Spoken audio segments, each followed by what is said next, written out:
వదులుకోలేని సన్నాసులు మీరు. సిగ్గు కాకుండా మళ్ళీ మాట్లాడుతూ ఉన్నారు. మీ తెలివి తక్కువతనే మళ్ళీ కదా పోయిన వర్షాకాలంలో హరీష్ రావు గారు లెక్కలతో సహా చెప్పిండు. ఏమని అలొకేషన్ ఉండి నీళ్లు ఉండి 65 టీఎంసీలు ఎత్తుకోవాల్సింది ఎత్తుకోకుండా కిందికి వదిలిరని. అందుకే కదా ఇవాళ వాగులు ఎండిపోయినాయి, బోర్లు ఎండిపోతా ఉన్నాయి. ఎందుకు శాతనేతలు ఎత్తుకోనికే అధికారులు చెప్తే ఎత్తారంట. ఇంకా గొప్ప విషయం ఏంటంటే మొన్న కోయిల్ సాగర్ దగ్గర ఇదే మహానుభావుడు మంత్రి గారు పోయి నీళ్ళు ఆన్ చేసారు. ఆన్ చేసి ఏమంటారు, యాక్చువల్గా 5 రోజుల క్రితం స్టార్ట్ చేసేది ఉండే, మా బిజీ షెడ్యూల్ వల్ల మేము స్టార్ట్ చేయలే. ఈ అమ్మ నీళ్లు రైతులకు ఇచ్చే నీళ్ళ కంటే బిజీ షెడ్యూల్ ఏముంటుంది రానైనా మీరు ఏం నూకుతురని ఏమంత పడగొడుతున్నారు. సిగ్గు కాకుండా నీ స్థాయికి మళ్ళీ హరీష్ రావు గారిని విమర్శిస్తావు. తాట తీస్తాం హరీష్ రావు అంటావా? అంత దమ్ముందారా నాయన నీకు?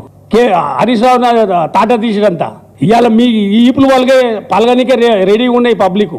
ఇవాళ మీరు ఇచ్చిన 6 గ్యారెంటీలు 400 హామీలు ఏవైతున్నాయో అవి అమలు కాక రైతులు కానీ, మహిళలు కానీ, యువకులు కానీ, నిరుద్యోగులు కానీ ఏ వర్గం సంతోషంగా లేదు. ఇవాళ మీ ఈపులు వలగొట్టడానికైనా ఊర్లోకి వస్తే రెడీగా ఉన్నారు.